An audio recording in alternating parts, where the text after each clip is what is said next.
നമസ്കാരം. തമിഴ്നാട്ടിലെ തിരുച്ചിറപ്പള്ളി ജില്ലയിലെ ശ്രീരംഗത്ത് സ്ഥിതി ചെയ്യുന്ന ശ്രീ രംഗനാഥസ്വാമി ക്ഷേത്രം ഏറെ പ്രസിദ്ധമാണ്.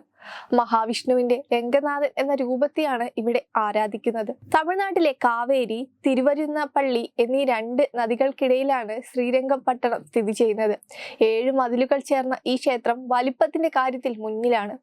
21 ഗോപുരങ്ങൾ ഉള്ളതിനാൽ ഏറ്റവും വലുതായ രാജഗോപുരത്തിന് 13 നിലകളും 72 മീറ്റർ ഉയരവുമുണ്ട്. 156 ഏക്കർ വിസ്തീർണത്തിൽ പരന്നുകിടക്കുന്ന ക്ഷേത്രത്തിൽ തെക്കോട്ട് ദർശനമായാണ് ഇവിടെ മഹാവിഷ്ണുവിനെ പ്രതിഷ്ഠിച്ചിരിക്കുന്നത്.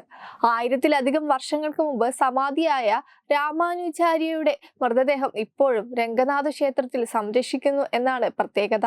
ക്ഷേത്രം സന്ദർശിക്കുന്ന പലർക്കും ഇത് അറിയില്ല എന്നതും കൗതുകകരമാണ്. ശ്രീരംഗത്തിന്റെ 4-ാം മുറ്റത്തുള്ള രാമാനുജാചാര്യ ക്ഷേത്രം ചിലർ സന്ദർശിക്കുന്നുണ്ടെങ്കിലും അത് അദ്ദേഹത്തിന്റെ യഥാർത്ഥ ശരീരം തന്നെയാണെന്നാണ് ആരും മനസ്സിലാക്കാത്തത്. ഒരു ഇരിപ്പിടത്തിൽ ശരീരം ഇപ്പോഴും കാണാം. വർഷത്തിൽ 2 തവണ രാമാനുജനു വേണ്ടി ക്ഷേത്രത്തിൽ ഉത്സവം നടക്കും. അക്കാലത്ത് രാമാനുജന്റെ ശരീരത്തിൽ കർപ്പൂരവും കുങ്കുമവും ഒഴുക്കുന്നു. അതിനാൽ ശരീരം ചുവന്ന നിറത്തിലുള്ള ഒരു പ്രതിമ പോലെ കാണപ്പെടുന്നു. കണ്ണുകളും മറ്റുമൊക്കെ വ്യക്തമായി കാണാനാവും. കുങ്കുമത്തൈലം ഒഴിക്കുമ്പോൾ കൂടുതൽ തിളക്കമുള്ളതായി തോന്നും. ശരീരം കേടാവാതിരിക്കാൻ ചന്ദനത്തിന്റെ കുഴമ്പും കുങ്കുമവുമാണ് പ്രധാനമായും ഉപയോഗിച്ചിട്ടുള്ളത്. രാസവസ്തുക്കൾ ഒന്നും തന്നെ ഉപയോഗിച്ചിട്ടില്ല എന്നതും ശ്രദ്ധേയമാണ്. ദർശനത്തിനായി ഭക്തർക്ക് അവസരമുണ്ട്. കയ്യിലെ നഖങ്ങൾ അത് യഥാർത്ഥ ശരീരമാണെന്ന് സൂചിപ്പിക്കുന്നു.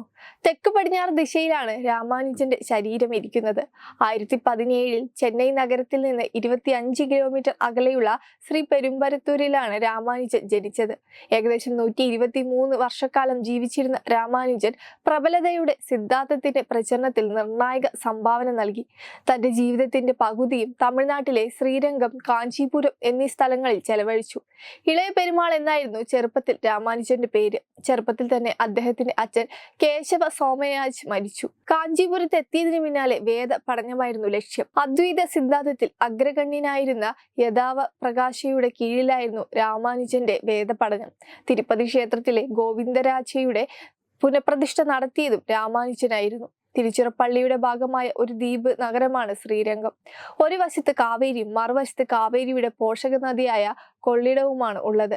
ശ്രീ വൈഷ്ണവർ എന്നറിയപ്പെടുന്ന മഹാവിഷ്ണു ഭക്തരുടെ വലിയൊരു വിഭാഗം ഇവിടെയുണ്ട്. 4 കിലോമീറ്റർ ചുറ്റളവുണ്ട് ക്ഷേത്ര സമുച്ചയത്തിന്.